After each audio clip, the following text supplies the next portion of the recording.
Calzada to, where are we going today? I'm trying to remember. This is nice on the way out. I'm going to Fuenterroble, that's it. So it'll be using a head torch for the first 30 or 40 minutes. So it's a balmy 7 degrees this morning. The light is just from my head torch. I love walking at this time of day. I think it's along the side of the road. Oh, let's listen to the birds waking up.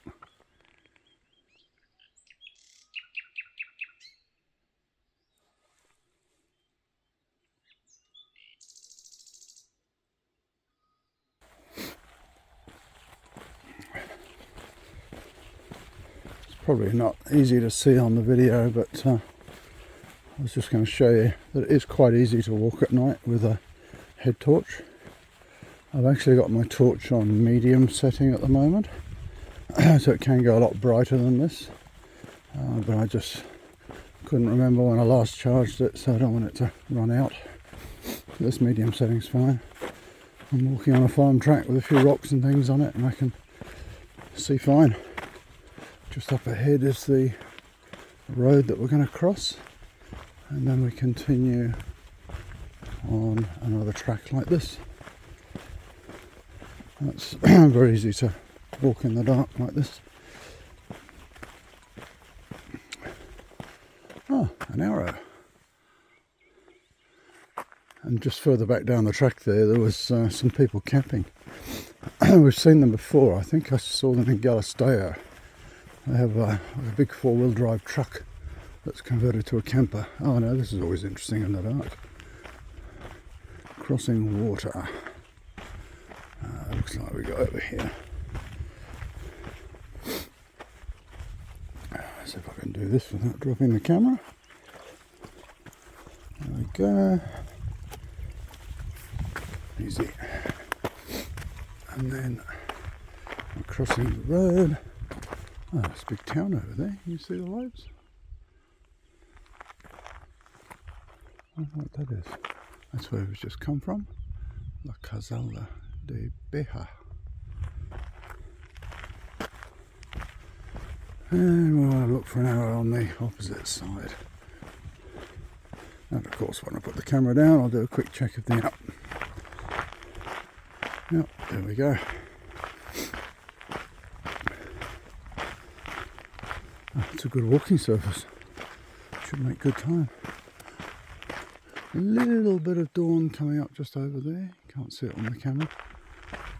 Another, I guess another 20 minutes we'd start to see some light, and maybe in half an hour I can turn off the torch. Okay, let's get on with it.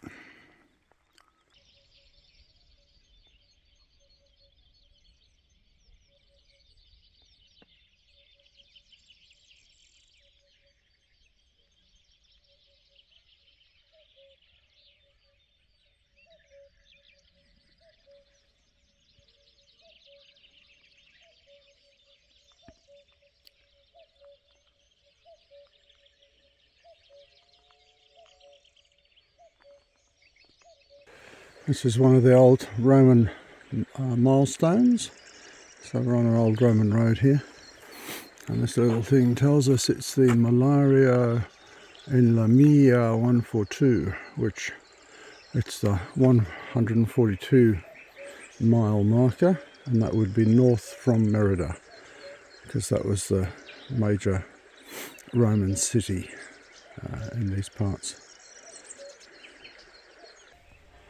So up there on the hillside is a little village called Valdelacasa, and that will be the breakfast stop. Oh, sorry, camera dipped. That's 8.7, I think, from the start point. So I'll have covered that in a couple of hours. I didn't have any breaks because it was really cold. It's 6-7 degrees, so just lose too much body heat and cramp up. And it's quite pleasant walking in this temperature. So another 30 minutes probably, I'll be up there having café con leche, tostada y jamón, tomate, aceite, and zuma naranja, which is my standard breakfast of coffee, toast with ham, tomato paste, olive oil and an orange juice. If there is anywhere open, of course. The sun is finally up. Wow, it's amazing the difference that makes. I really feel the warmth of that sun now, it's nice. And I'm just coming into, oh, what was it called? Valdelacasa. So hopefully something will be open. I think it's about 500 metres. Just got me thinking about food on this Camino. A couple of aspects of that. One, you're never quite sure if stuff's going to be open in a small village. So last night in, what was it?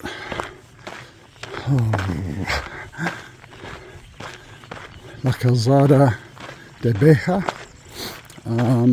There was one little bar open, and that was it. No shops, nothing. And the bar had a menu del dia with no choice. Everybody got the same. Just a tiny little place, but you know, grateful for that. But there was nowhere to buy snacks or anything for the next day's walk. So unlike the Caminos with more infrastructure, you can't really guarantee that you're going to find food during the day. And sometimes not at night.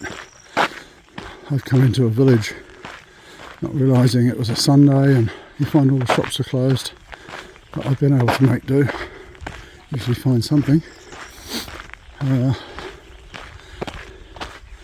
So today, if nothing's open, I'm okay because I have a little bit of food in my pack. I always make sure I have something. I'll usually nibble something during the day, but it's also a question of if I can't get a meal and I've got something to eat. So my rations in my pack at the moment are one banana, which I bought about 3 days ago, I think.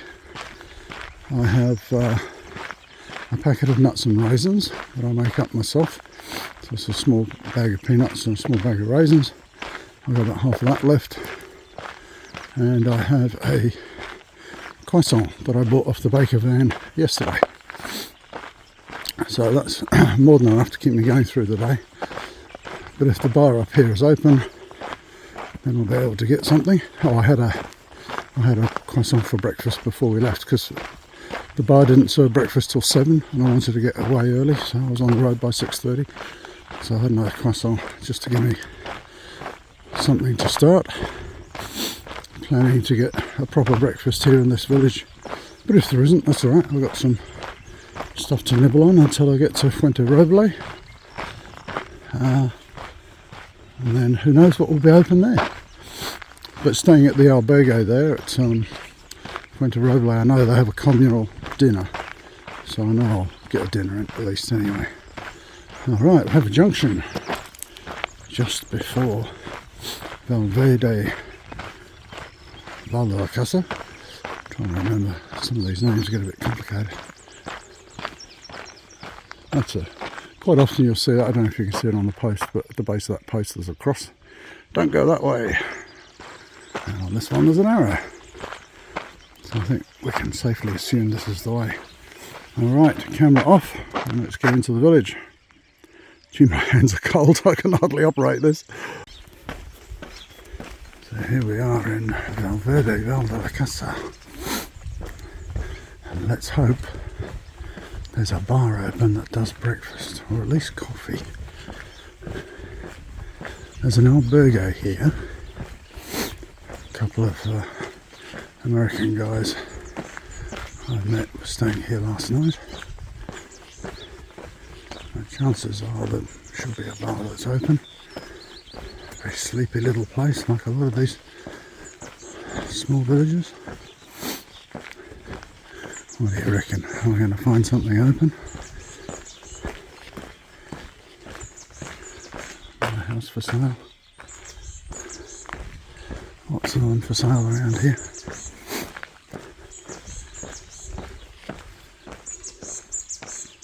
Nothing up there. Okay, Calle de Oliva. Shell on the wall. I'm sure we'll find something. If not, I have yesterday's croissant. In fact, there's another village about 3 k's on, I think. But a coffee in the hand is worth one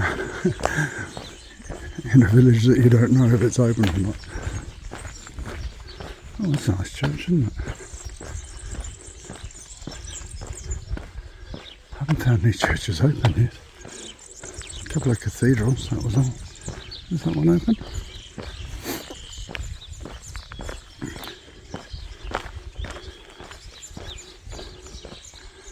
Possibly. I find most of them are closed. Alright, where's the bar? There's normally a little sort of village square. Ah, there's a sign written on the wall. Buenos dias, señor. So in my awful Spanish, that guy who said good morning, I popped up to him and said, is there a bar for coffee? And he said, yeah, go up here, just around the corner. And there's also, gestures, and I forget what I said to him. I didn't have time to think of it. I think something like "Está un bar aquí," which is probably, it was enough to be understood. Is there a bar here for coffee? And he said around here. I was on the wrong road. Oh, there's a sign that says bar. And there's some people walking around. I think this one's probably open.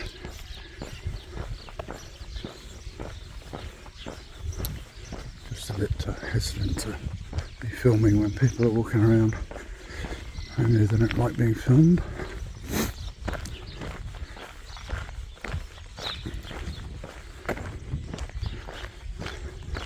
Is this one open?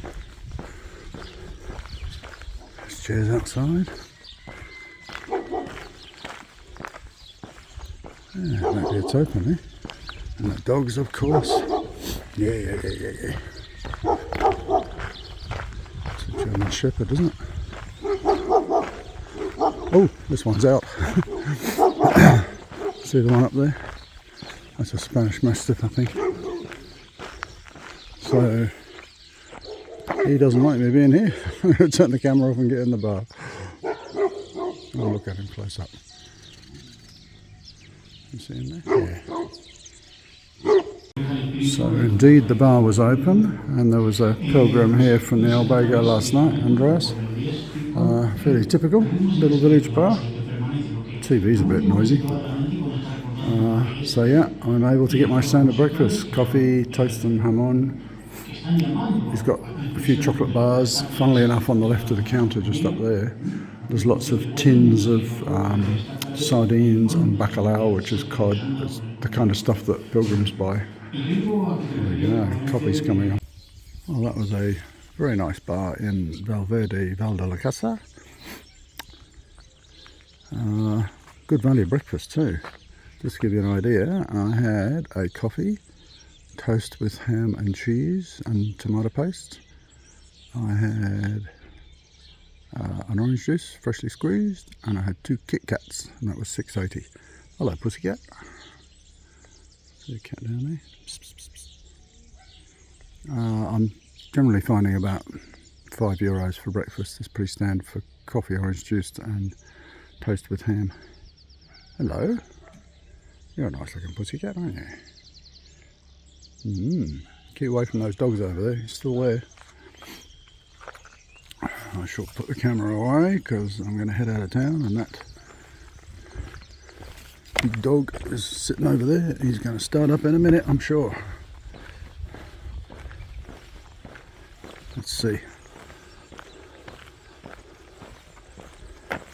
No, you're not going to have a bark?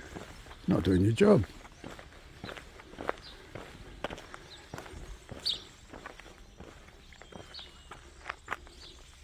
No, not going to have a bark. We'll say goodbye to the bar and the dog and get walking. So this is the Parroquial Albergue in Fuenterroble. Ah. Buenos días. Buenos días. So a little Aladdin's cave. There's a kitchen. So continuing the tour around this amazing place, Parroquial Albergue. I guess this is where we'll have dinner tonight at 7. And then there are just rooms everywhere. There's a bathroom. Hans is in this one with bunks. There's a it's like a commune or something. Place out here to do your washing. Just showing people around, Tom. So this is one of the dormitories. Kind of pack them in. Thankfully we're not in one of those. These are hot showers and toilets. It's a real quirky place, but cool. Not sure what that is. So they've added on little rooms all the place. And then, oh, we're in America's house. Because there's 3 of us, he was going to give Ted and Linda this little room on their own, but he let me come in as well, and they did. So we get our own little room and toilet, but it's only a cold shower, this one. What an amazing place. Very cool. So Frank and Tom's little cabin has a tree growing out of the roof. So when you guys off to tomorrow? And the tree is actually in the house. Yes, I'm wondering whether I'm going to get through. There's the tree trunk. What a cool little cabin.